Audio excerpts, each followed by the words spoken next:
welcome to the Asana kitchen.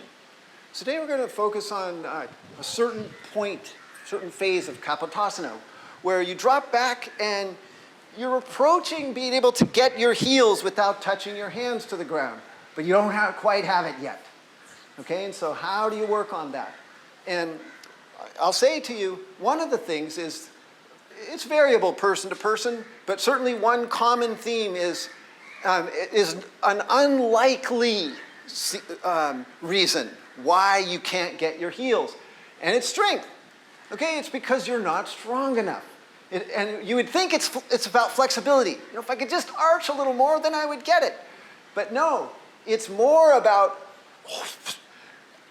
keeping your balance and getting your spinal arch to stabilize that spinal arch and be able to be in that position and control it in order to get your heels.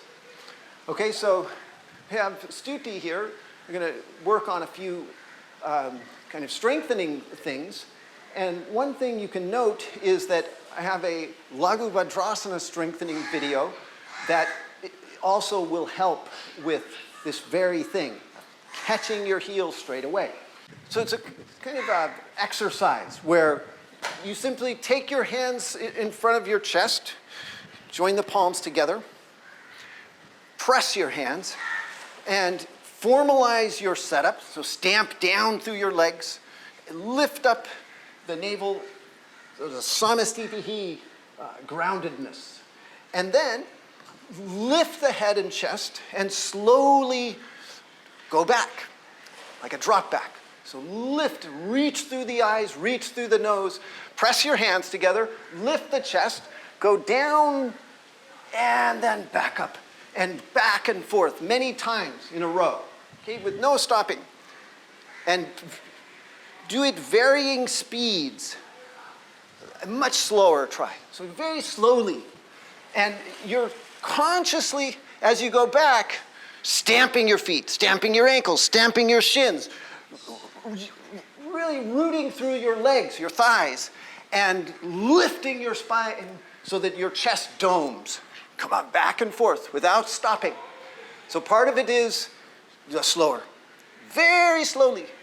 Press your hands together. Lift the chest, go back. Test how far you can go back. And no, come up very slowly. When you come up, very slowly. Go ahead. Slowly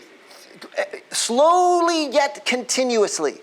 Go down and then very slowly come up, defining that circular action of the spine. So it circles back and then it circles up. Keep going. So try for 3 in a row. No. See, don't rush. So it's easy to rush. You're purposely going slow. Very slowly. Go ahead. No rest in between. Slowly. Now very slowly come up. One speed, that's right. One steady, slow speed, and then immediately back again. No rest when you come back up. And then stop in that position and hover. Plant the hands together. No, stamp. Lift the elbows. That's right. No, stay there. Okay, so part of the time you're going down slow, coming up slow, going down slow, coming up slow. Then go down slow and hold. And then come up slow.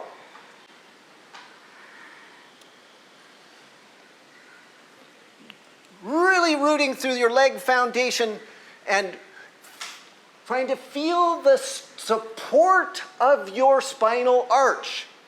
Okay, so that arch of your back is actual strength for your pose. So you start with that, and then you do a repeat thing, but reaching through the arms. Okay, so like a back dive. The hands and arms lead the charge, and you go slowly over as far as possible, and slowly back up. Here we go. Reach.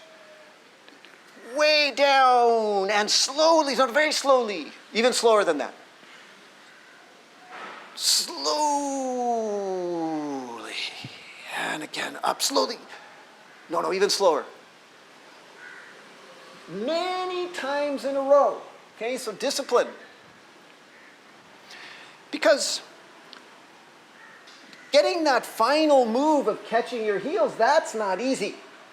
Okay, so it's going to take some sacrifice, some discipline to go further. Another thing that you are working on. Okay, so this is a tricky thing. So doing this Kapotasana, catching your heels without putting your hands on the ground. What I call that a good example of testing the impossible. Okay, it's a very hard thing to do. All right, and so that's something though that you want to be willing to do in your practice is find examples that are appropriate for you of testing the impossible. Okay, and one way to test the impossible is, you see, when you drop back in Kapotasana, it's natural to bring the hips forward in order to counterweight and reach back. Okay, but what I want you to do, and it's almost impossible, you could say, to keep your hips vertical over your knees, to keep that thigh right there and do it. Although it is possible. A few people can do it, but most people, they have to move forward a bit. But you're looking to explore just how grounded can my legs stay and I go back. And so what it takes is actually letting the arms pull you back in space and trusting, no, you gotta let the, no, come back up. It's very hard to do because you're used to this counterweight helping you balance. So if you shift back and try to balance, it requires more strength. But you'll end up being able to support your arch and you'll be able to catch your heels sooner. So one way you can do it is don't go back too far in the beginning. Just go, so reach your arms up and just go a little ways back and deliberately shift back. Yeah, there you go, and balance. Shift, but move this back. There you go, and come up. Yep, and again. Okay, so you have to test the waters. How back there can I get my arms and spine and do my work? Keeping the thighs grounded. So reach through the arms and pull your body back in space so you don't use that counterweighting of the hips as much. So you're still resisting that. So you have to practice that. Okay, and one way to do it is with your thighs at the wall. So you can use the wall to limit how far forward you can push your pelvis and thighs. Okay? So it's kind of like getting a strict master. Here you go. Take your knees all the way to the wall. Okay, and remember, in this you're testing the impossible. Okay, and so in a way you have to be forgiving with yourself. And because this is hard, what you're trying to do, but the chances are good that you can improve on what you think is possible. And that's the key to testing the impossible. Okay, so reach your arms up.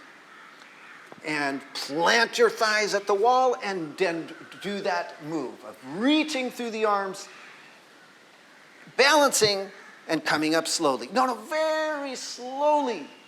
Again. Lift the chest, lift the belly, go down and then very slowly with control, reverse your steps. And again, okay, and feel that wall limiting your thigh and then balance right here. Correct, and stay, and then up. Okay, then step away from the wall and try. See if you learn, so the wall is doing what your thighs need to do. Get that clear, okay? You have to learn from the wall because otherwise you'll just end up pushing more forward through your hips. Okay, so the wall does what you want your thighs to do. Here we go, try it out.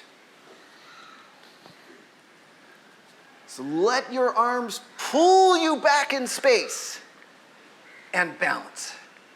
Yep, it's better, right? And up. Now just try it once, Stuti. Let's see, see if any of that helped you to catch your heels straight away. Okay? In fact, start at the wall. All the way. We won't, but we might. Maybe there will be a success. Okay, here we go. Lift the arms. reach back with the brilliance. Dome your spine. Dome your chest. Curve your spine. Here we go. Take the eyes way back. Balance there.